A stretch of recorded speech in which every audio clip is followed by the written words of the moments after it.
বাবা তার ছেলেকে ডাইরেক্ট নদীতে যে তা মানে ভালাইয়া দিছে।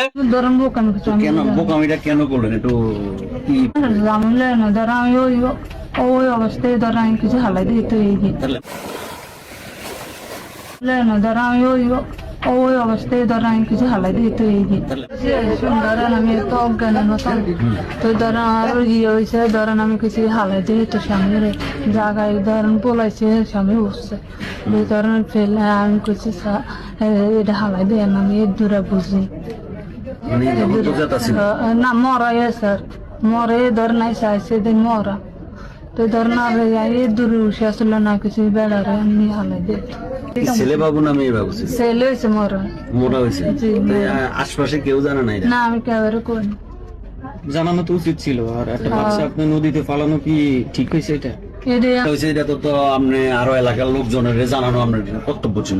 আমি ধরেন বোকামি কিছু আমি কেন বোকামিটা কেন করলেন একটু কি জানলে না, ধর আমি ওই অবস্থায় ধর আমি কিছু হালাই দিই তো এই যে তাহলে মরা বাচ্চা তো এটা জেতা বাচ্চা হইলে তো একটা কথা ছিল, বা বাচ্চা বিকলাঙ্গ হোক বা যাই হোক এই জাতীয় তো না, এরকম কিছু হয়েছে নাকি? ধরেন চোখ ধরেন ওই যে আমি পড়াটা কি ধরেন দিন বছর রাত ধরেন আম বেকাটা হয়েছে, ধরেন বছর মরা হয়েছে। মরা হয়েছে তো মরা হইলে তো আপনি এলাকার লোকজন এটা আপনার জন্য তো আরো ভালো হওয়ার কথা ওই ছিল। তো ধর না আমি বোকামি করছি। তো এরকম একটা কাজ কেন করলেন আপনি?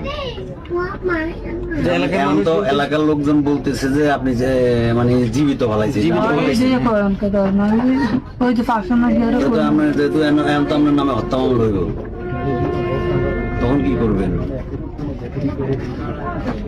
আমাদের এলাকাত একটি ঘটনা ঘটছে।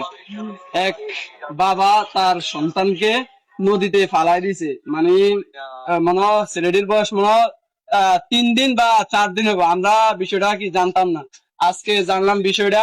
ইয়ে হচ্ছে, এক বাবা তার ছেলেকে ডাইরেক্ট নদীতে যে তা মানে ভালাইয়া দিছে। ও ছেলেটিকে এখন পাওয়া যাচ্ছে না, ইচ্ছাকৃত ভাবে তার বাবা তাকে নদীতে ফালাইয়া দিছে। এখন আমরা এই এলাকার এই যে এই ঘটনা অনৈতিক ঘটনা ঘটছে, আমরা তা জানি না, আমরা এই ঘটনার তীব্র নিন্দা জানাই।